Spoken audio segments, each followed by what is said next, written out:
The Kraft Foods Company, makers of Kraft Quality Foods, presents Harold Perry as the Great Gildersleeve.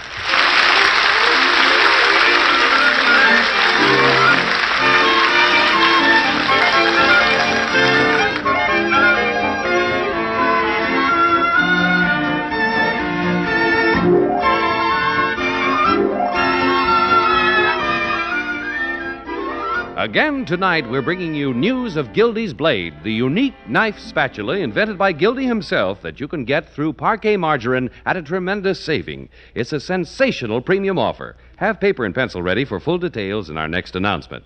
Meanwhile, remember, Parquet Margarine is the margarine that always tastes so good because it's always fresh. That's Parkay. Parquet Margarine made by Kraft. Get some tomorrow.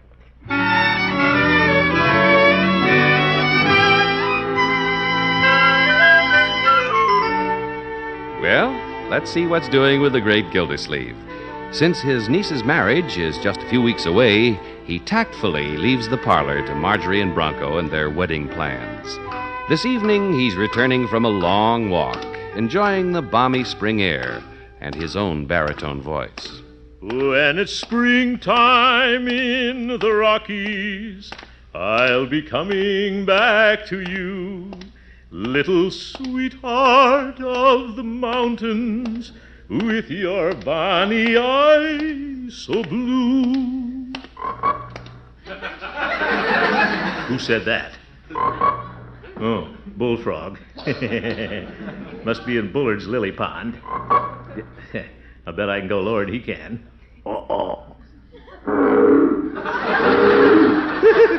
What a sneaky thing to do, running in his big brother. Chief Gates had better watch it. We'll have that frog singing bass in the Jolly Boys Quartet.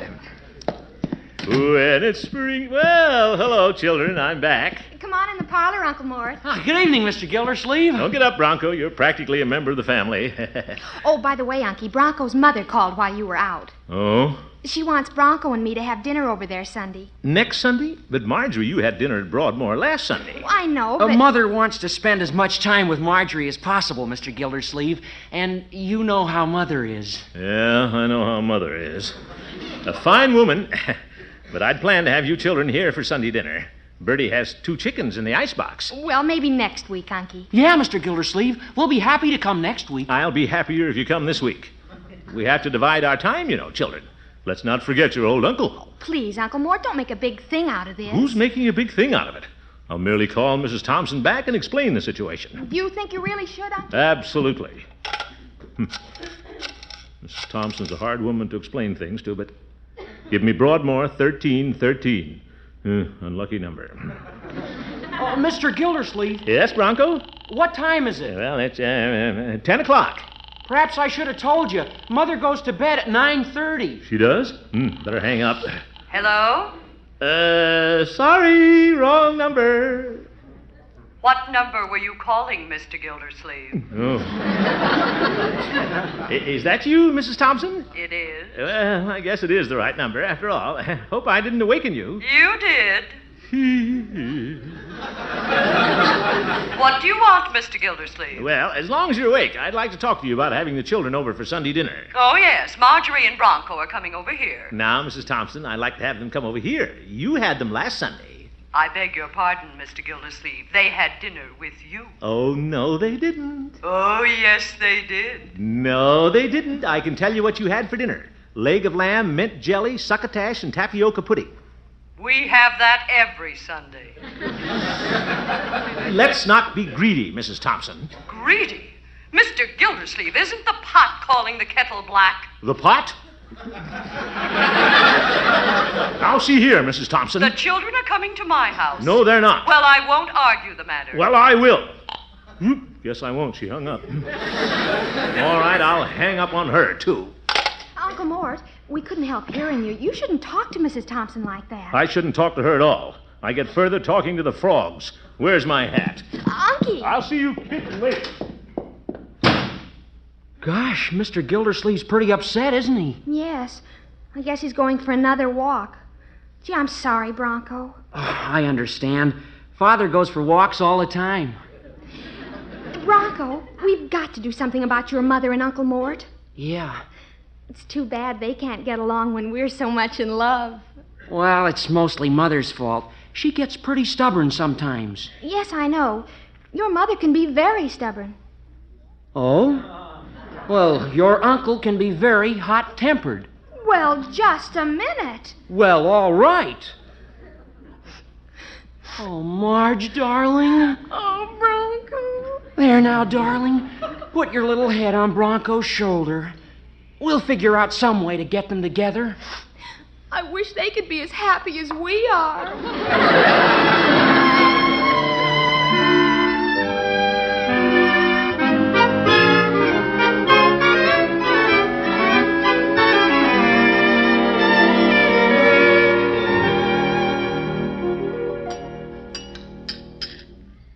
What was all the loud talk on the telephone last night? Eat your rhubarb, Leroy. Somebody woke me up. You mean you could hear Mrs. Thompson way upstairs? It wasn't Mrs. Thompson he could hear, Unky. You woke up Elmer, too. Well, I'm sorry if I disturbed you and your pet turtle, Leroy. I scarcely raised my voice. Are you kidding? Elmer hasn't come out from under the bed yet. Leroy, let's not exaggerate. He's still up there, shivering in his shell. Shivering. Well, he isn't exaggerating very much, Unky. Won't you please make an effort to get along with the Thompsons? Marjorie, I get along all right with Mr. Thompson. He's just an absent-minded old daydreamer. But that Mrs. Thompson... That's what I mean, Uncle Mort. Ever since Bronco and I became engaged, you and she have been arguing. Well... And last night, even Bronco and I had a quarrel.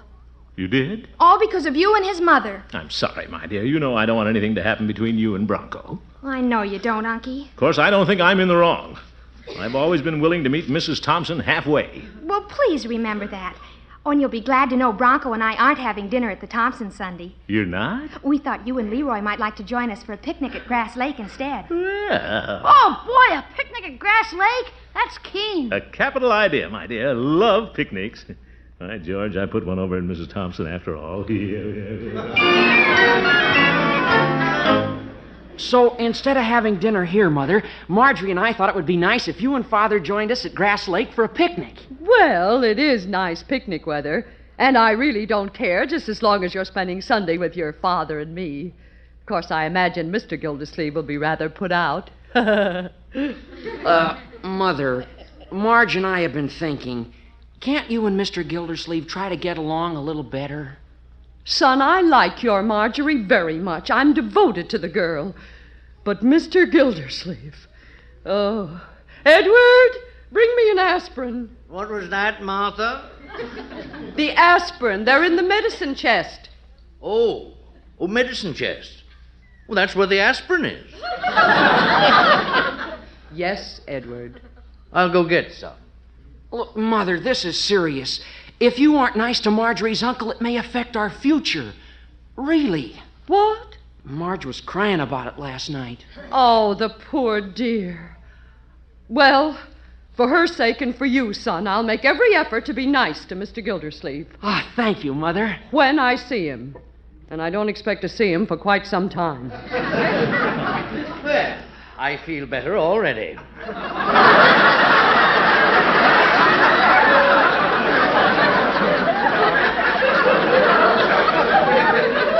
Edward, where's the aspirin? Aspirin? Oh, I took it. You took it? And I feel decidedly better. Oh, good heavens.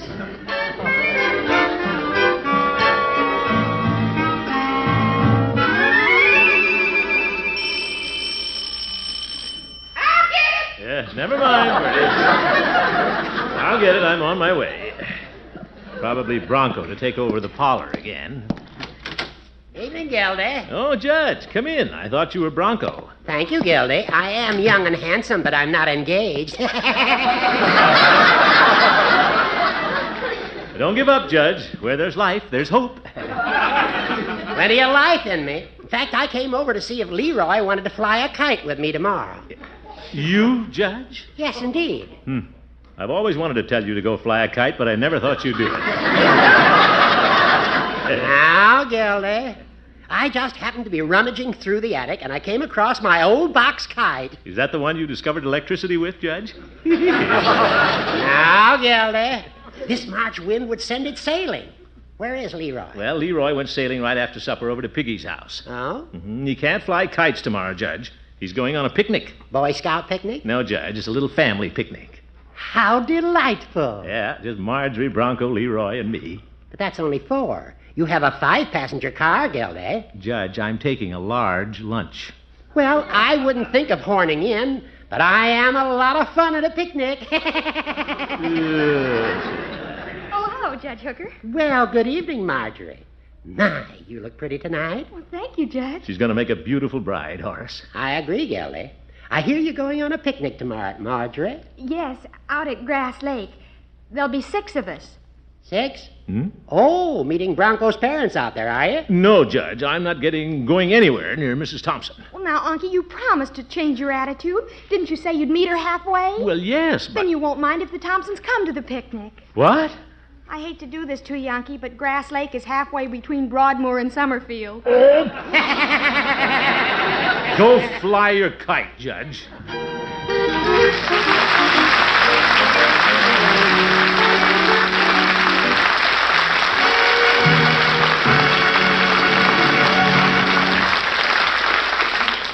We'll return to the Great Gildersleeve in just a minute. You've probably all heard about Gildy's Blade, the amazing knife spatula we're offering as a phenomenal premium bargain on this program.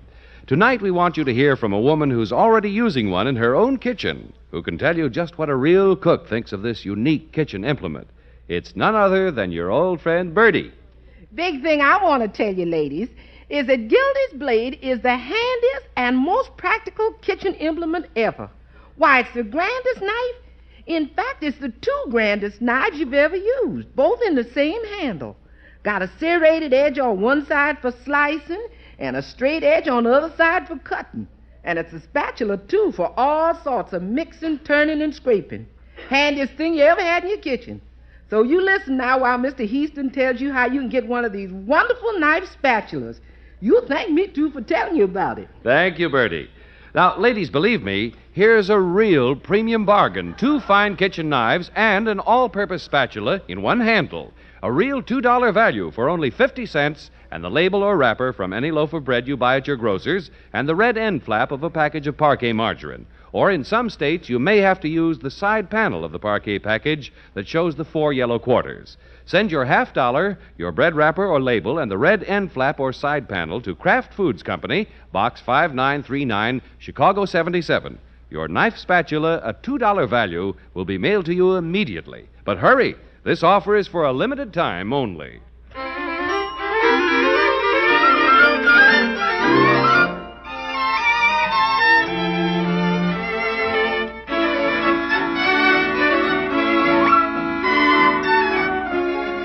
Let's get back to the Great Gildersleeve. The house is a beehive of activity, getting ready for the picnic with the Thompsons. Leroy could hardly sit still in church this morning, just thinking about it.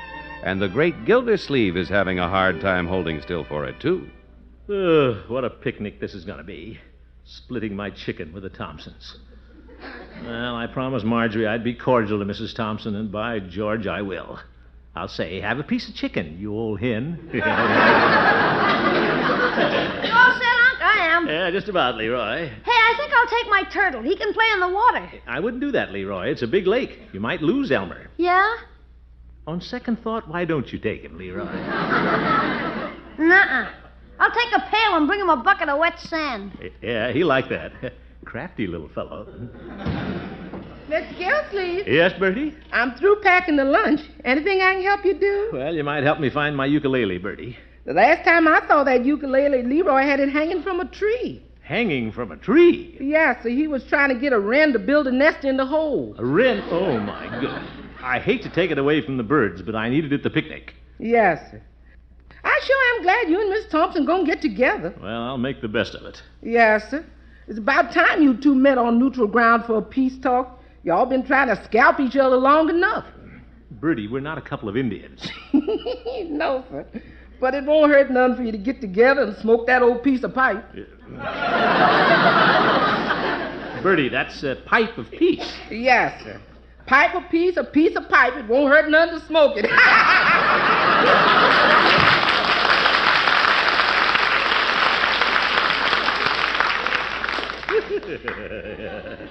Hey, that reminds me. I better go down to Peavy's and get some cigars. When Mrs. Thompson starts an argument, I can always slip away behind a smoke screen.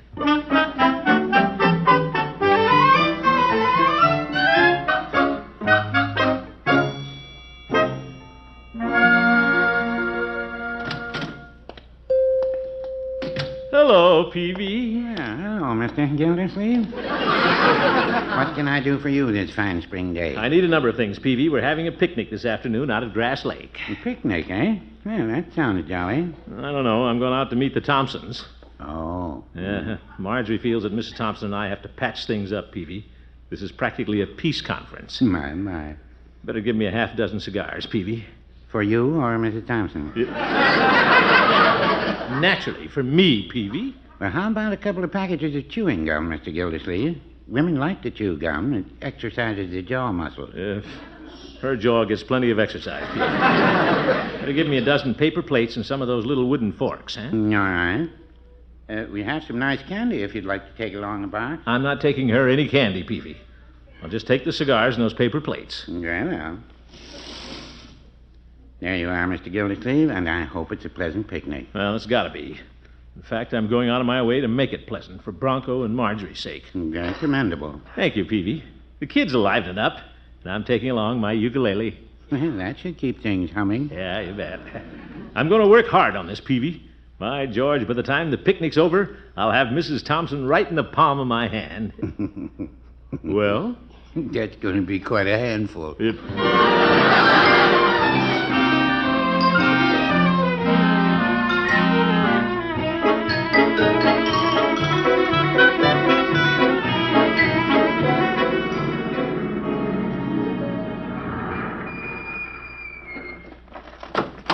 Unky, Mr. and Mrs. Thompson are here already. Well, good. Oh, looks like Mother's picked out a spot for us. Yeah, I imagine she has. Hey, Aunt, can I go down to the water? Not yet, my boy. We have to say hello to the Thompsons.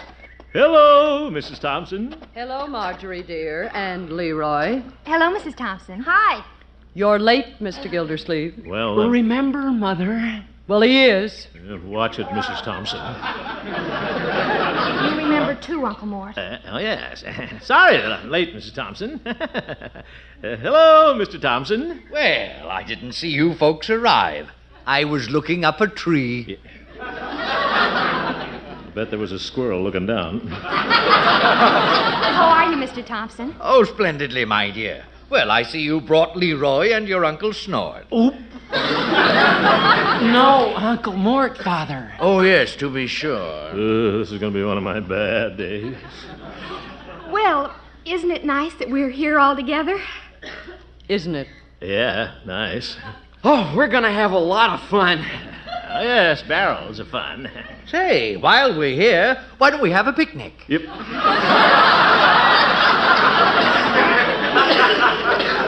Edward, that's what this is supposed to be. Oh. Well, good idea having a picnic early in the season like this, Gildersleeve. Get the jump on the ants. Yeah, oh, yeah. Very good, Mr. Thompson. Leroy, why don't you take Mr. Thompson down to the shore and look under rocks? Yeah, we might find a crab. Come on, Mr. Thompson. Martha, we're going down to look under rocks. Be careful, Edward. I bet that's where he found her. Bronco and I'll unpack the lunch while you talk to Mrs. Thompson. Well, Yeah, Mr. Gildersleeve. Why don't you take Mother for a boat ride on the lake? Bronco! She loves boats. Don't you, Mother? Yes. I can't wait to take a boat ride. Well, Unky loves to row. I do? Oh, yes. Oh, yes. Well, come along, Mrs. Thompson. I'm in over my head anyway. I may as well be in the boat.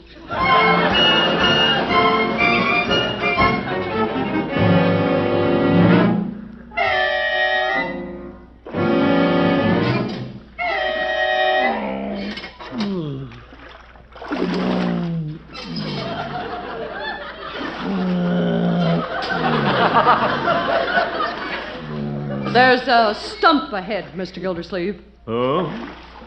Bear to the left. Left. Now bear to the right. Bear to the left, bear to the right. I've got a bear by the tail. I think I'll stop and rest a while, Mrs. T.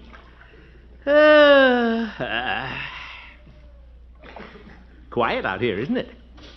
Yes, it is. Yeah, quiet. This'll never do. I better get out my uke. Do you like music, Mrs. Thompson? Yes, I'm very fond of music. Thought I'd strum my uke a little bit. Mr. Gildersleeve, why do you have it stuffed with straw? Oh, that's just a piece of an old bird's nest. I beg your pardon? Leroy was trying to attract wrens with it. Of course, I've attracted quite a few wrens with it myself in my day. Oh, Mr. Gildersleeve, how droll. Well, glad you liked it. Care to have me sing a little? Oh, I'm afraid there isn't much I can do about it out here. Guess not. You're in over your head, too. What do you propose to sing? Well, it's Sunday afternoon. How about this one? Cruising down the river on a Sunday afternoon with one you love, the sun above, waiting for the moon, my ukulele playing a sentimental tune, cruising down the river on a Sunday afternoon. Well? Mr. Gildersleeve? Yes? You have a rather nice voice. Well, thank you. Thank you, Mrs. Thompson. You're a good audience. Edward used to play the ukulele. He did? Yes. But he could never remember the words to songs. Then one day he sat on the ukulele. Well, Edward is a little absent-minded. Oh, it wasn't that, Mr. Gildersleeve. I put it where he couldn't miss it. Well, bless you, Mrs. Thompson. Bless you, too, Mr. Gildersleeve. By George, Mrs. Thompson, this is the first chance I've had to really know you. I think I'll celebrate and sing another chorus. Please do. Cruising down the river on a Sunday afternoon with one you love, the sun above.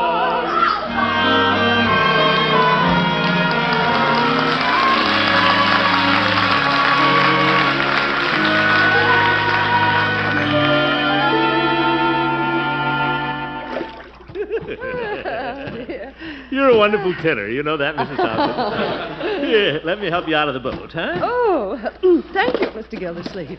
You're most gallant. Hey, can Mr. Thompson and I go out in the boat? Yes, Leroy, if you and Mr. Thompson stay close to the shore. Oh, Edward, did you hear Mr. Gildersleeve singing? Singing? No, Martha. I heard something bellowing. It sounded like a moose stuck in the mud. Edward, Mr. Gildersleeve has a beautiful voice. Oh, I'm sure he has. Come along, Leroy. Let's go out and find that moose. Okay. I'll pull one oar, you pull the other. Well, Mrs. Thompson, let's go join Bronco and Marjorie, huh? Yes, let's. Oh, Mr. Gildersleeve, I'm enjoying the day immensely. You know, so am I.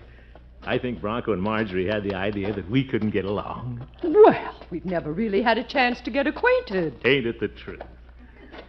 Look at Bronco and Marjorie sitting there under the tree. Isn't that a picture? What a sweet couple. Yeah. It's going to mean a lot to them that we've settled our little differences. Oh, I'm sure it'll make their happiness complete. Yes, indeed.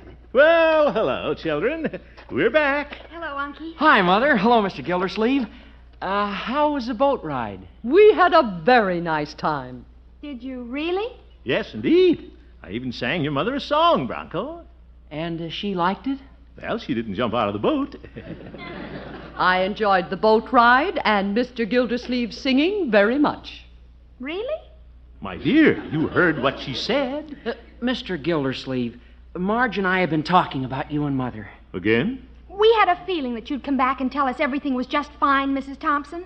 Well, of course, Marjorie. And we've decided that it's better for you both to just be your natural selves. But, Bronco... You don't have to pretend anymore, Mr. Gildersleeve. Just be honest. Honest? Please, Mrs. Thompson. It'll be so much better. But I like your uncle. We're getting along fine. Really, believe me. You don't have to put on this act for us. Well, Unky, we've been wrong. Bronco and I admit it. Just be yourselves. Oh, brother. Mr. Gildersleeve. Yeah? Ready, Mrs. Thompson? Ready. Very well. If you must know the truth, I think Mr. Gildersleeve is a complete bore and an egotistical windbag. Oh, is that so? Well, you listen to me, Mrs. Thompson. There, you see, Marge? Oh, that's much better. Oh, for goodness sake. Come on, Mrs. Thompson. Let's go look under rocks.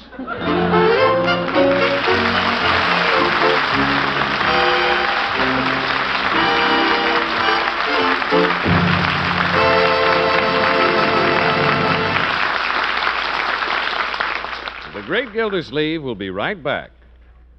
Once again, here's how you send for Gildy's Blade, the unique knife spatula that gives you 2 fine kitchen knives and an all-purpose kitchen spatula all in one handle. Send 50 cents, the label or wrapper from any loaf of bread you buy at your grocer's, and the red end flap or side panel from a package of parquet margarine to Kraft Foods Company, Box 5939, Chicago 77, Illinois. That's Kraft Foods Company, Box 5939, Chicago 77, Illinois.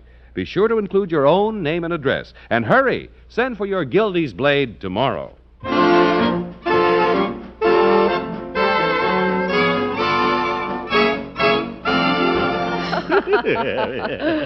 Say, the water looks inviting, Mrs. Thompson. I was just thinking. What are you going to do, Mr. Gildersleeve? Well, you can't have a picnic by a lake without going wading. Do you mind if I splash around a little? I love water. Oh, go right ahead. Yeah, get my shoes and socks off here. Double knots. My shoes, that is. Oh. There. It's cold. Feels good, though. Oop. You got a fish? No. Enjoying yourself, Mr. Gildersleeve? You bet. All right, George, this was a profitable day, Mrs. Thompson. Don't you worry. I'll convince the children that you and I settled our little differences. Why, of course. I'll explain to them that I patched up our disagreement. You did? Now, wait a minute. I think I was the one who straightened things out. Oh, no. It was I. Oh, no. It wasn't. Mr. Gildersleeve, I don't wish to argue the point. Well, neither do I. Very well. I'm going back to the car. Okay. Hey, come back with my shoes and stockings. Oh, slippery. Zip.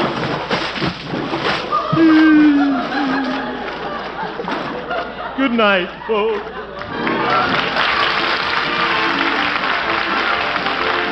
The Great Gildersleeve is played by Harold Perry.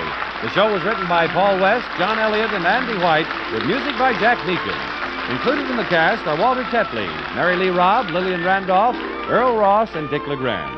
This is John Heaston saying goodnight for the Kraft Foods Company, makers of the famous line of Kraft quality food products. Be sure to listen in next Wednesday and every Wednesday for the further adventures of the Great Gildersleeve.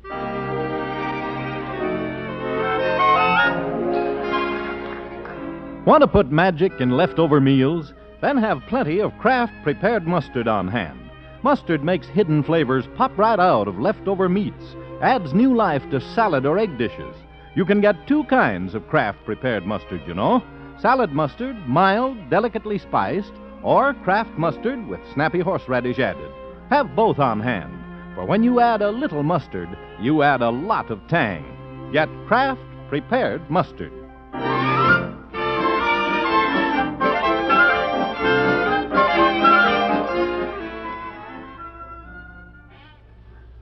Next, join the excitement of Break the Bank on NBC.